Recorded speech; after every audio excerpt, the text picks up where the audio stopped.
मोदी शाह की जोड़ी जब कोई काम करने का सोच लेती है तो फिर बॉस उसे रोकना नामुमकिन सा हो जाता है, और वही इस वक्त वक्फ बिल के साथ हो रहा है। मुसलमान से उसका वोट लेने भर का मतलब रखने वालों ने ही मुसलमान को आज तक गरीबी में धकेल के रखा है। लेकिन जिन नरेंद्र मोदी को मुसलमान विरोधी कहा जाता है, वही मोदी आज वो कर रहे हैं जो आजादी के बाद तुरंत हो गया होता तो मुसलमानों का ही फायदा होता, गरीब मुसलमान का फायदा होता। लेकिन खैर, तब ना सही अब सही। मोदी शाह ने मिलकर वक्फ बिल में जो संशोधन किए हैं और उस पर संसद में हो रही बहस से लेकर सड़क तक मुसलमानों के ठेकेदारों के बयान आपको आज सब बताने वाला हूं।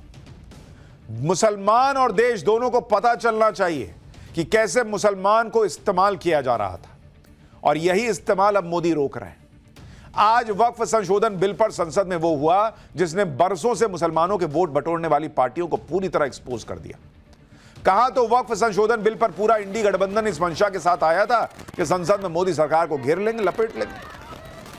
लेकिन पीएम मोदी और अमित शाह ने तो वक्त बदल दिया, या कहिए वक्फ बदल दिया, वक्त बदल दिया, हालात बदल दिए, जज्बात बदल दिए, और पीएम मोदी को घेरने उतरा विपक्ष खुद ही जाल में फंस गया और एक्सपोज हो गया।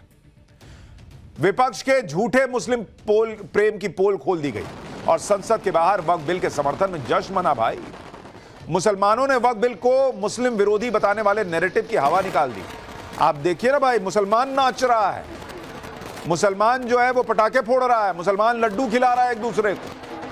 भाई वो कह रहा है कि मेरे को समझ में आ रहा है कि इन लोगों ने इस्तेमाल किया। लोग मुसलमान मोदी के पोस्टर लहरा रहे हैं, शुक्रिया मोदी जी लिखा हुआ है।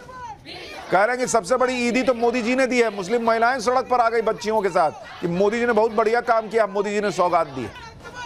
वक्फ बिल पर यह जश्न इसलिए मनाया जा रहा है क्योंकि पीएम मोदी ने एक झटके में एक बिल से वक्फ की बरसों से चली आ रही मनमानी को खत्म किया है।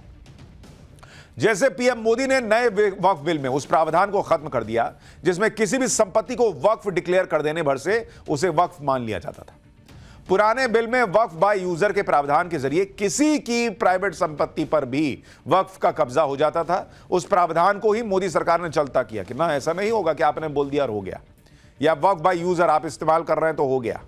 देश में ऐसी कई सरकारी संपत्तियां हैं जिन्हें या तो वोट के चक्कर में वक्फ बोर्ड को दे दिया गया या फिर वक्फ बोर्ड ने उस पर उंगली रख दी और संपत्ति को अपना बना लिया। नए बिल में ऐसे प्रावधान को भी टाटा बाय बाय कर दिया गया है। वक्फ बोर्ड और वक्फ ट्रिब्यूनल, रिटायर्ड जज, महिलाएं, पिछड़े मुसलमानों को जगह देकर बोर्ड और ट्रिब्यूनल की मनमानी को भी एक झटके में खत्म करने का प्रावधान है।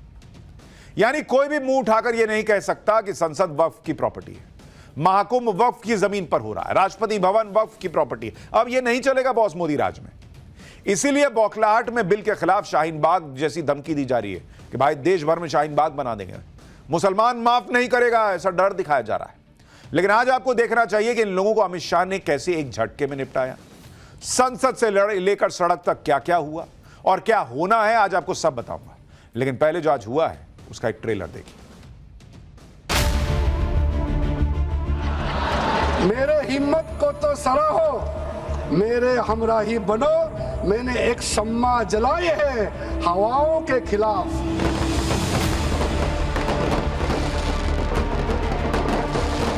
ये कहना चाहता हूँ कि वक्फ बिल भाजपा के लिए वाटरलू साबित होगा, क्योंकि ऊपर से तो हाँ हाँ कह रहे हैं, लेकिन अंदर ही अंदर बहुत सारे साथी सहमत नहीं है। हम बिल का सपोर्ट करते हैं और इससे मुसलमान को फायदा ही होगा। मोदी जी ने बहुत अच्छे बेस्ट काम करे। मोदी जी ने जो भी बिल निकाला जो समर्थन में हम इसलिए उनका स्वागत कर रहे हैं। मोदी जी संघर्ष करो, मोदी जी जिंदाबाद, मोदी जी जिंदाबाद। अगर ये कानून पास हो गया तो एसडीपीआई पूरे भारत में शाहीन बाग बनाएगी, ये हमारा अधिकार है। क्या धमकाना चाहते हो भाई? संसद का कानून है, सबको स्वीकार करना पड़ेगा।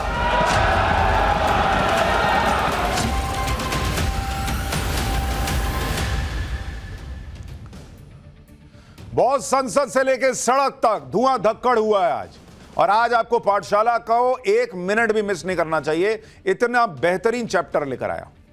कल जब सरकार ने वक्फ बिल संसद में पेश करने की मांग रखी तो विपक्ष कह रहा था कि ना 8 घंटा नहीं 12 घंटा चर्चा होनी चाहिए। तो लोगों को लगा कि बाप रे बाप, इनके पास लग रहा है बोलने के लिए बहुत कुछ है, बोलेंगे तो एकदम आग लगा देंगे, धज्जियां उड़ा देंगे वक्फ बिल की। अरे बाप रे बाप। आप देखिए, कल से लेकर आज तक वक्फ बिल के विरोध में विपक्ष कैसी कैसी बातें कर रहा है, सुनिएगा तो माथा पीट लीजिएगा। कल ये लोग कह रहे थे कि क्योंकि ट्रंप की टैरिफ वाली डेडलाइन खत्म होने वाली है तो उससे ध्यान भटकाने के लिए सरकार वक्फ बिल ला रही है। आज संसद में कह रहे हैं कि महाकुंभ की नाकामी छिपाने के लिए, बॉर्डर पर चीन के कब्जे को छिपाने के लिए वक्फ का मुद्दा उठाया। बाप रे बाप, यही सब करने के लिए इनको ज्यादा समय चाहिए था।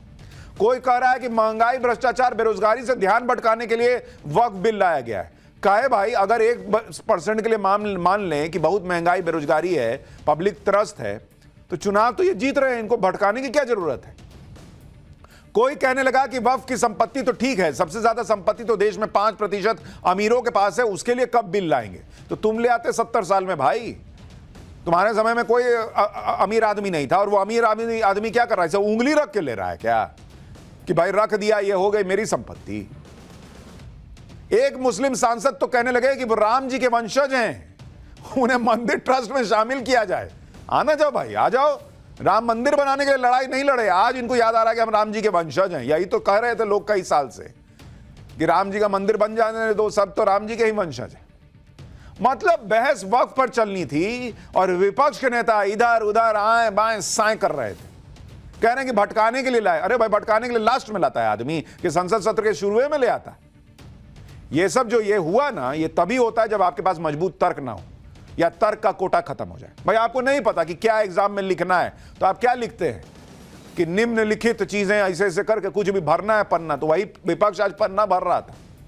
जैसे आप अखिलेश यादव को सुनिए, वो वक्फ बिल पर बोलते बोलते महाकुंभ से लेकर चीन तक चले गए भाई। सुनिए एक बार अखिलेश यादव को।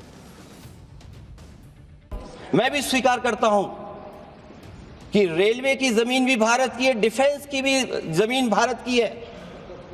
क्या डिफेंस की जमीन नहीं बेची जा रही मंत्री जी?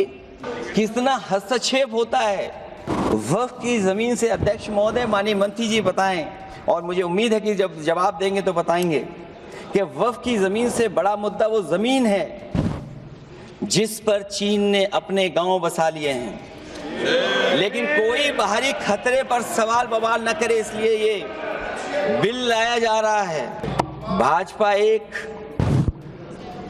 अलोकतांत्रिक पार्टी है, वो असहमति को अपनी शक्ति मानती है।